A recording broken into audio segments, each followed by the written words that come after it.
Hey guys, how's it going? Crocky Cody here from Wakanda. The battle just ended. Everything here is crazy. As you can see, sun's getting real low. That's the only reason I can think the Hawk isn't here. But man, I can't even explain just what happened. All I know is that, you know, Thanos, he came and now he's gone. He snapped his fingers and man, I don't feel good. I don't feel good at all. I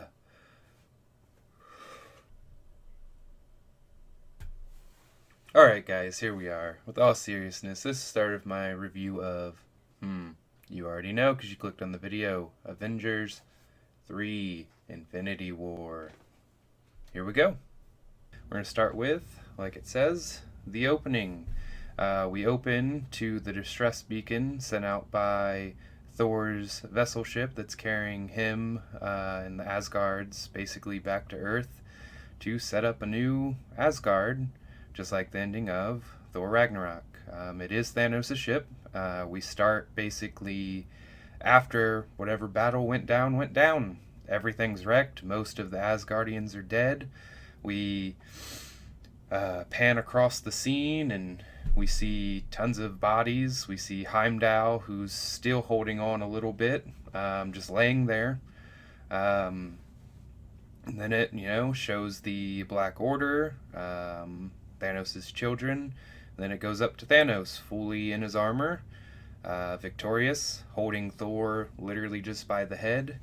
And they're questioning Loki, just like you see in the trailer. Basically, Thanos gives them an ultimatum: his brother's head or the Tesseract. So, Loki pretends to be his old normal self, like he had no character development from the last few movies, and shrugs it off and says he doesn't have the Tesseract. So Thanos activates the Power Stone and starts putting a good old grip on Thor's head. This lasts for all about 5 seconds, and then Loki gives in. Boom!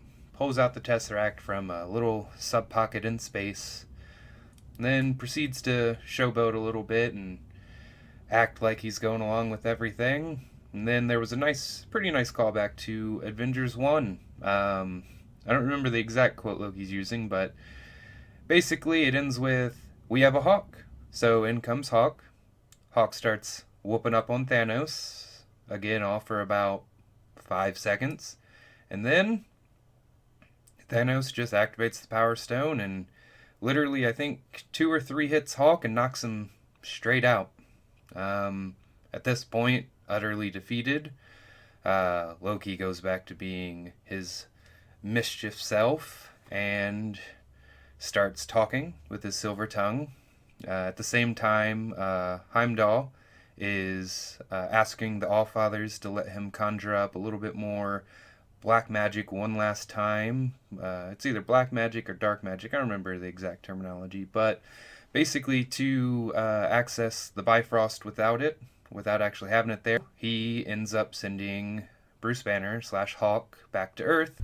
And at that point, Thanos has about had enough of the games and playing around, so they get to the first major death of the movie, and they kill Heimdall.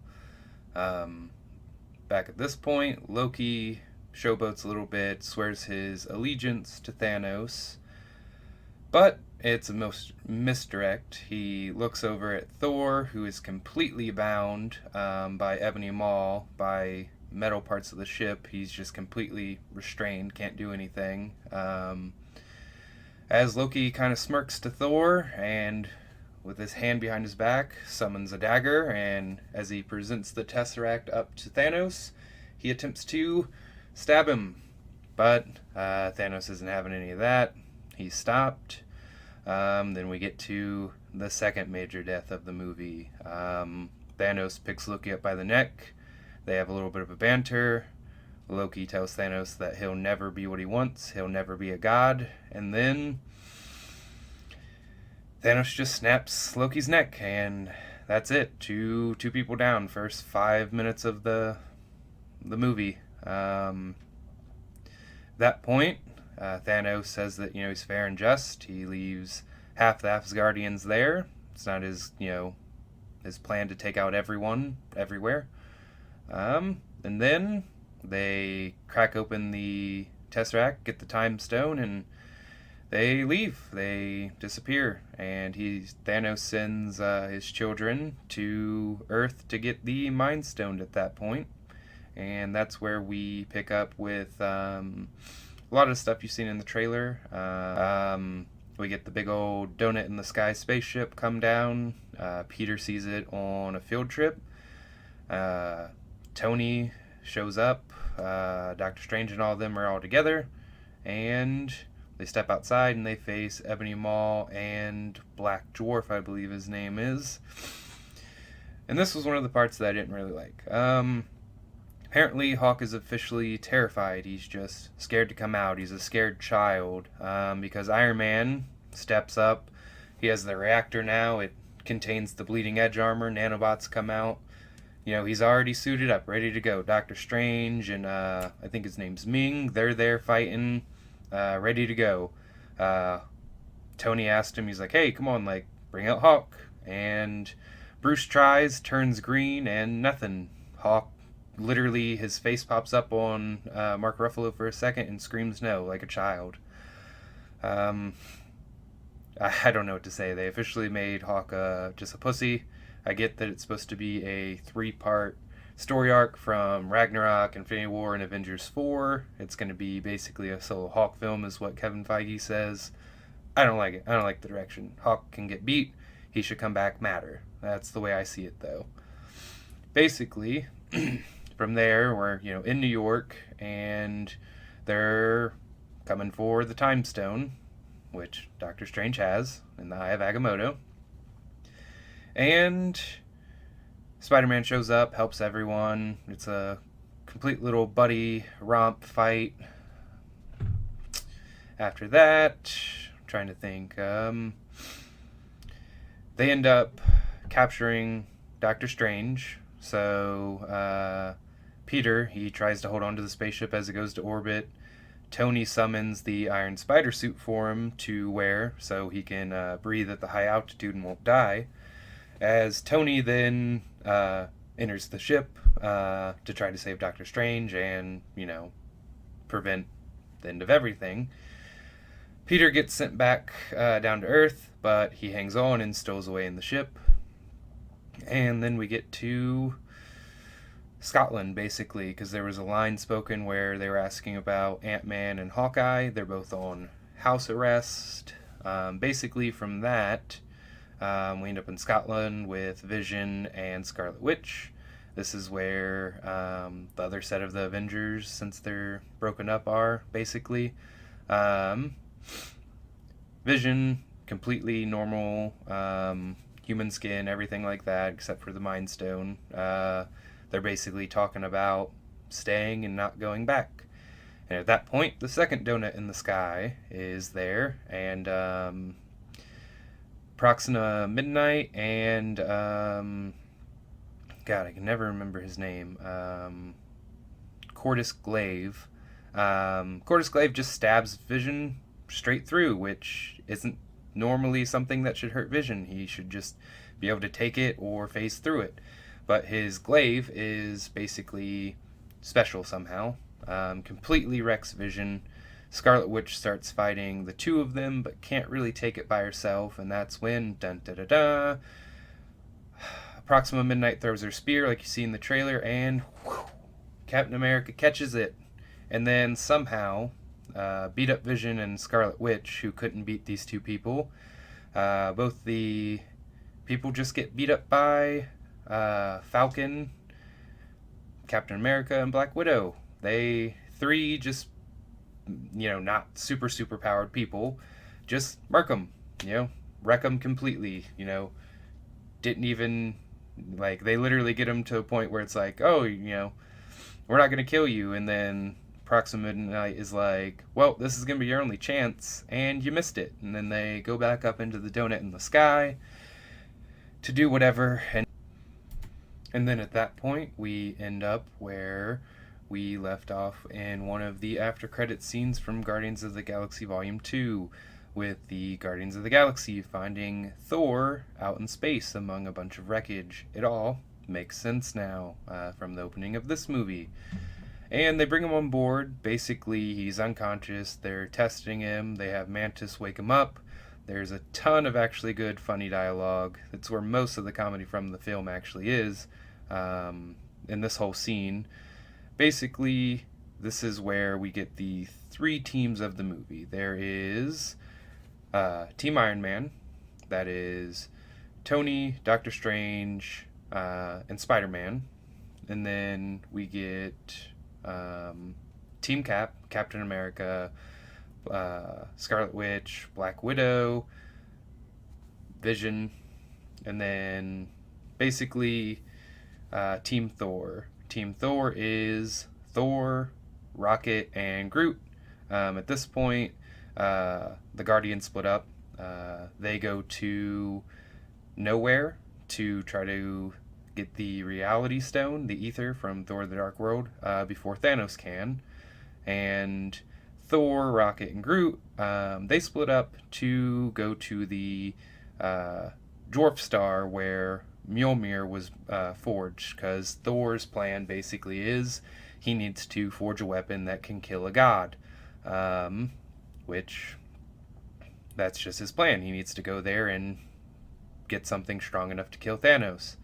So at that point, everyone's split up. The Guardians really end up more in Team Iron Man. I'll get to that in a little bit. So we end up at nowhere, and we get Benicio del Toro as the Collector again. He's being tortured by Thanos, basically begging for his life, because he says he doesn't have the Reality Stone. He sold it. He didn't know what it was. Thanos knows it's a lie. At this point, Star-Lord, Gamora, Drax, and Mantis, they're trying to think of a plan. Gamora pulls Star-Lord to the side and does this ominous thing where she tells him, hey, if Thanos gets me, no matter what, I need you to kill me. Promise me that. And he's like, okay, I will. They try to flank him. Gamora goes left when Star-Lord says go right, I believe. And she goes up, takes him out. He's bleeding out. Gamora actually cries for the loss of Thanos, which is kind of weird. And then you find out it was Thanos using the Reality Stone the whole time. Nowhere is completely destroyed. He's had the stone the whole time since even before they got there. Basically, he just wrecked everything, and the whole plan gets ruined. At that point, Thanos believes that Gamora knows where the Soul Stone is. So this is the point where Gamora wants Star-Lord to kill her because she doesn't want that information falling into Thanos' hands and letting him complete the gauntlet. After a long, heartfelt, basically goodbye, Star-Lord, shoots Gamora, but with the power of the Reality Stone, Thanos makes it just shoot bubbles. He leaves them there. And at the same time, when Thor goes off his way, the Guardians go off their way. We also get back to the ship that Tony and Spider-Man are on. This is where one of the other funniest jokes of the whole movie comes in. They're waiting. They're trying to form a plan of how to get Ebony Maw to basically save Doctor Strange. And you've all seen this in the movie, in the trailer, where Doctor Strange is bound up and he has all those glass energy crystals pointing and going into him. Well, at this point, Spider-Man has a plan, another, hey, you remember that old movie moment? Just like that from Civil War. And then they activate their plan. It's just like the spot of Alien where they blow the hole in the ship and then vacuum of space, sucks out Squidward, and it's pretty hilarious. At that point, they decide to continue course, go to Titan, and go to Thanos to try to stop him. And they go back to Thanos' ship, where he also has Nebula, and he's torturing her, and he's doing it for the sole purpose to get the information of where the Soul Stone is from Gamora, much like he tortured Thor to get the Tesseract from Loki. Basically, it ends up working. Gamora says where it is. They go there, and this is probably where the biggest surprise and one of the overhanging questions that a lot of people have had got answered. They go to where the Soul Stone is, and it has a guardian. And the guardian of it, the gatekeeper essentially, is Red Skull. Ever since World War II, when the Tesseract sent him away in the end of Captain America the First Avenger, he's been sitting there guarding the Soul Stone. And more or less, he's not guarding it. He just has the information that someone would need to obtain the Soul Stone. And then we get like a really touching moment where basically Red Skull says, hey, the only way to get the Soul Stone is to sacrifice something that you love. And Gamora thinks this is funny as shit because she thinks Thanos doesn't love anything. And at that point, Red Skull corrects her and he's like, no. Thanos turns around and he's crying as he grabs Gamora and throws her to her death. And that's our third major death of Infinity War. Like, they're actually killing off a ton of these characters. And at that point, Thanos gets the Space Stone and teleports to Titan. Then, at the exact same time, this movie has so much overlapping storyline that it's basically, while this is happening, it's all intertwined together, so I'm gonna go back and forth a lot. But yeah, right as Thanos goes to Titan, right before that, when he was doing everything with Gamora, Iron Man, Doctor Strange, and Spider-Man end up on Titan, where they end up running into and having a miscommunication with the remaining members of the Guardians of the Galaxy, Star-Lord, Mantis, Drax, and from there, they have a little misunderstanding. Oh, you're with Thanos, blah, blah, blah, blah, blah. And they start to formulate a plan. Doctor Strange uses the Time Stone. It looks at 14 million different outcomes of the upcoming battle they're going to have. And then at the exact same time that's going on, the Avengers go back to the Avengers compound in upstate New York, where War Machine is, and the council that were basically in control of the Sokovia Accords from Civil War. General Ross, they're all there on a hologram talking like, hey, where are your people? You're supposed to have them, in line. They pick up War Machine and they go to Wakanda. Black Panther gets Bucky his new arm. He gets Cap his new shields. And they prepare to protect Vision at all costs. They have a plan. They're going to use Black Panther's sister, Shuri, to try to extract the Mind Stone and fill in the gaps. That way he can be a separate entity from it. And then at the exact same time that's happening, Thor, Rocket, and Groot end up at the dwarves that forged Mjolnir, and they get there, and the star's actually gone out. Puzzled and confused, they land and start looking around, and that's when a surprise casting pops up as well. Like, I'd heard he was in the movie, but I didn't know exactly who he'd be playing. It's Peter Dinklage. He is one of the dwarfs that forged Mjolnir, and he's a dwarf, but he's like 20 feet tall, but that's just how it works out in Norse mythology. It doesn't necessarily mean like height, it's like body proportions, stuff like that. He said, like, Thanos, he was forced to make the Infinity Gauntlet for Thanos. So it's partially his fault that any of this can actually go. And then Thanos shut down the star and completely sealed his hands up, so he can't really forge or create any more weapons. But luckily, they have a mold that he made that he was going to use and present to the Asgardians at some point before all this happened. It's not necessarily It's a hammer, but an axe. I don't know the technical term for that kind of weapon. It's called Stormbreaker. Normally in the comics, it's Beta Ray Bills and it's gold, but this is slightly different because that's how all Marvel movies work. They're different from the comics, they just always are. You can't have them both be the same. Thor has to start up the star again, so he uses rocket ship and everything. They get it going, but the lens won't stay open.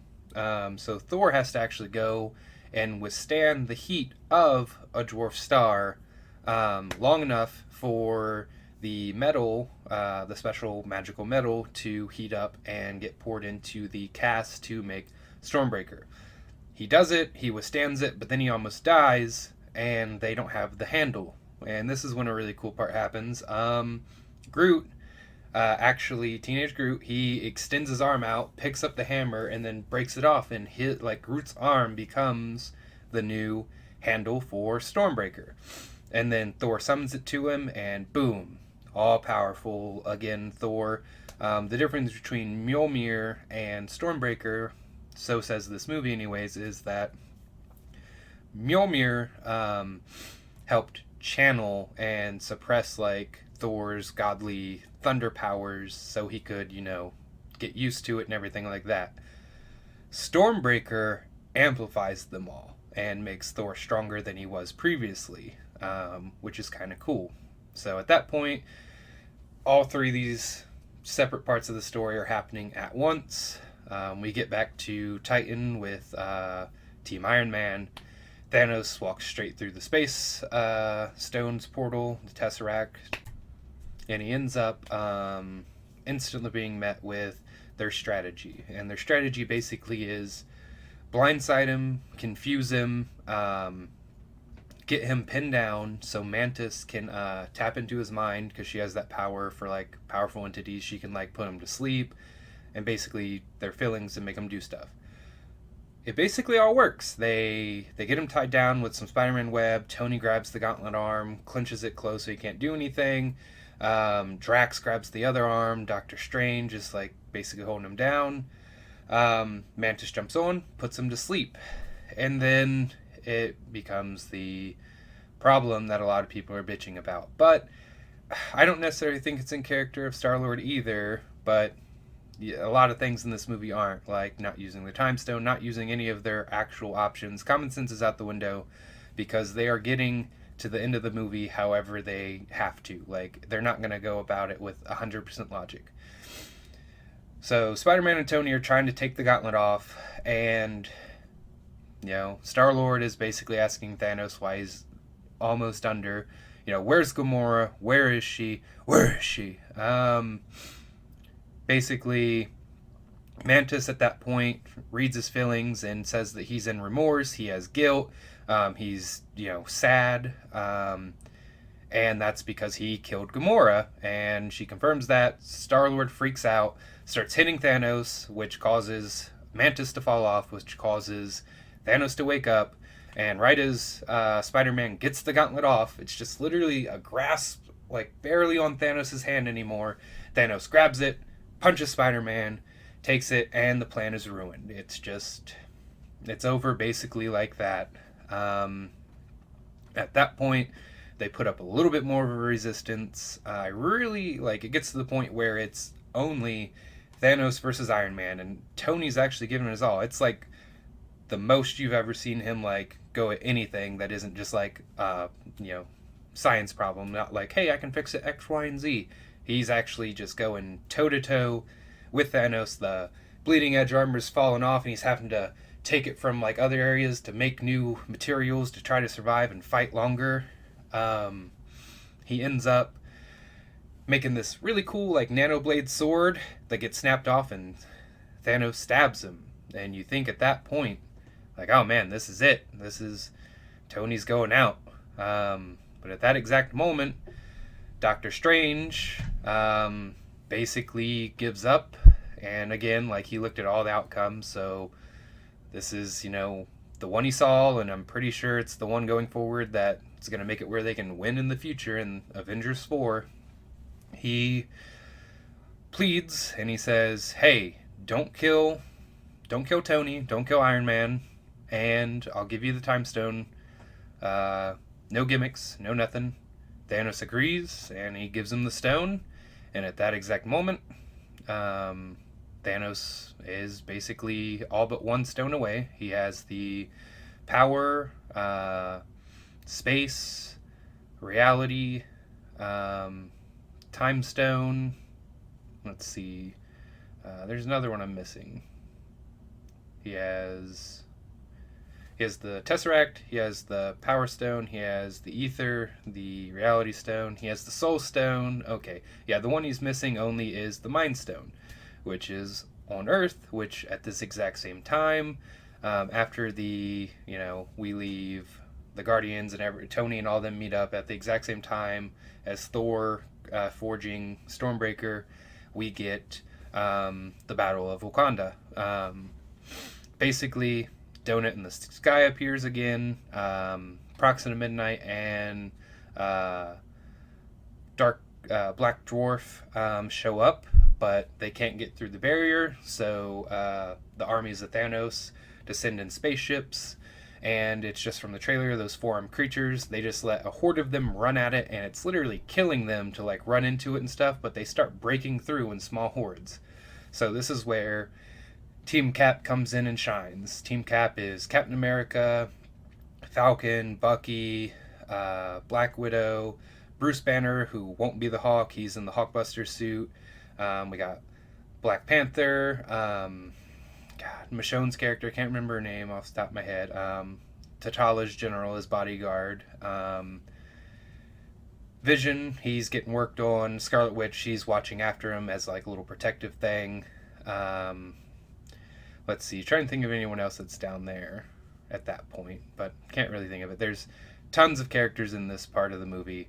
Then it's just, Team Cap versus all these, generic, enemies, CGI things.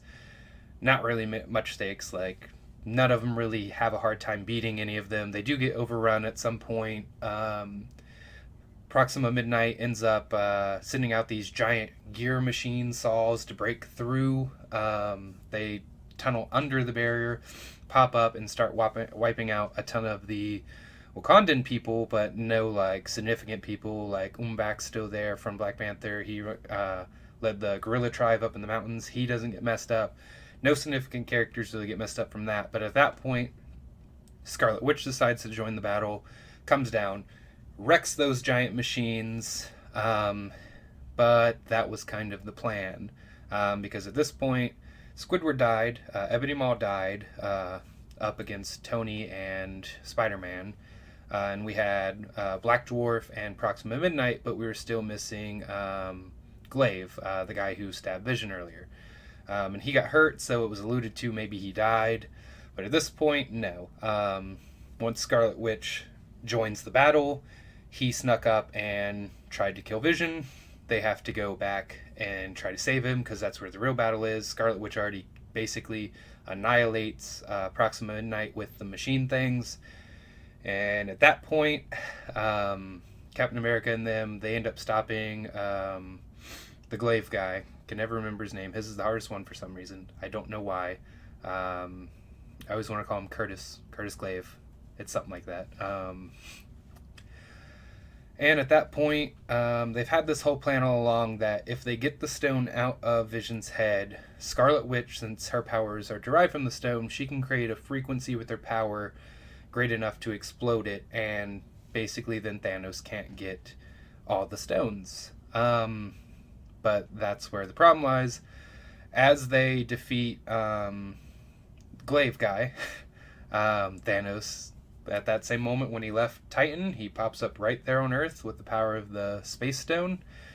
And at that point, it's all the Avengers that are currently on Earth trying to stop Thanos. At that point, Thor's already there. He came back. I forgot to mention that. Him, Rocket, and Groot are wrecking a bunch of the normal aliens and destroying their ships as they try to retreat. But mainly, Scarlet Witch has to kill Vision, the person that she's in love with, and it's actually kind of sad and tragic. Like, as Cap, Black Panther, and all the other people, Bucky, they try to stop and get in the way of Thanos doing it, but he just walks through them. Like you see in the second trailer for this movie when Cap is just holding the gauntlet at bay. Literally, it's just he holds him there for less than a second.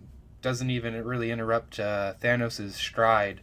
Thanos just takes him, one hits him, knocks him out, and Scarlet Witch ends up being successful. She destroys the Mind Stone and kills Vision, the one that she loves. And you think, like, you know what? Look, he has all but one stone. Like, this is it. Like, this is like the turning point for him. But then Thanos uses the Time Stone, reverts it all back, and then takes the Mind Stone and completes the gauntlet. And after that point, they try to stop him. Thor throws Stormbreaker straight at him, and at the exact same time, it goes into Thanos' chest. Literally, Thanos is bleeding out. Thor's pushing it deeper into him, and you think, all right, here it is. Like, we thought with the Vision stuff we were good, but no. At this point, Thanos is bleeding out, and he only has one bit of advice for Thor. He said, next time, aim for the head. And as soon as he says that, he snaps his fingers, basically wipes out half the galaxy at that point. The whole rest of the film is half the heroes basically just evaporate into dust. Right after that, you just hear Bucky walk up and he goes, Steve, then turns to dust. Groot turns to dust. Like everyone, like half of basically all of life in the universe is just going to be erased and turned to dust.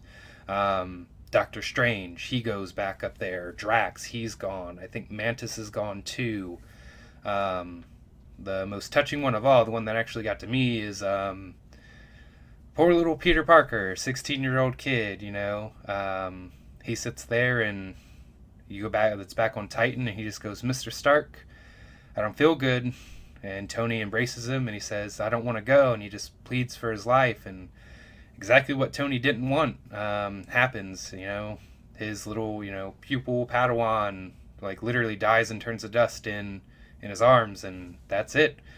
The hero's lost. And it's honestly, you know, one of the better movies that they've done. Like, the villain was absolutely on point. They explain that Thanos has his own reason and ways, and, like, looking at it, like, subjectively, like, besides the genocide, like, he's right. Like, if he would have saved his planet, like, if they'd have listened to him, everything would have been fine. But it's just a whole messed up situation, and no one has the right to really make that call, is the thing. So Thanos wins. He actually wins, and the thing is like, you get people that are still alive. You get Tony and Nebula on Titan. You get Cap, War Machine, Thor. Black Panther disappears. His general stays. Michonne. The whole world. The after credit scene is Nick Fury. Like, it shows the rest of the world disappearing. They get in a car crash because the people in the car just vanished. And the after credit scene is Nick Fury just calling off planet, I assume, because it looks like a pretty technology, like just a beeper basically from like the 90s that would have been made to send to space. They call in Captain Marvel, so we'll see how that goes after Ant-Man and the Wasp and the Captain Marvel movie comes out.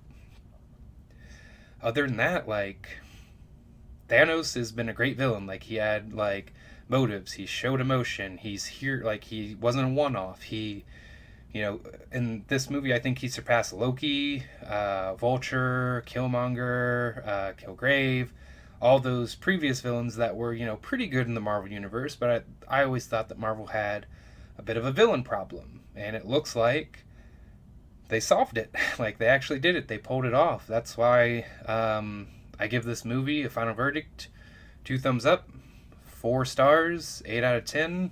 There's just a few things that I didn't like with, like, common sense and logic that you really have to just throw out the window. Like, why didn't Doctor Strange use the Time Stone at all? Thanos even taunts him, hey, you didn't even use your greatest weapon you had. And that was me. I was like, you're just going to time loop him, right? Nope, nothing.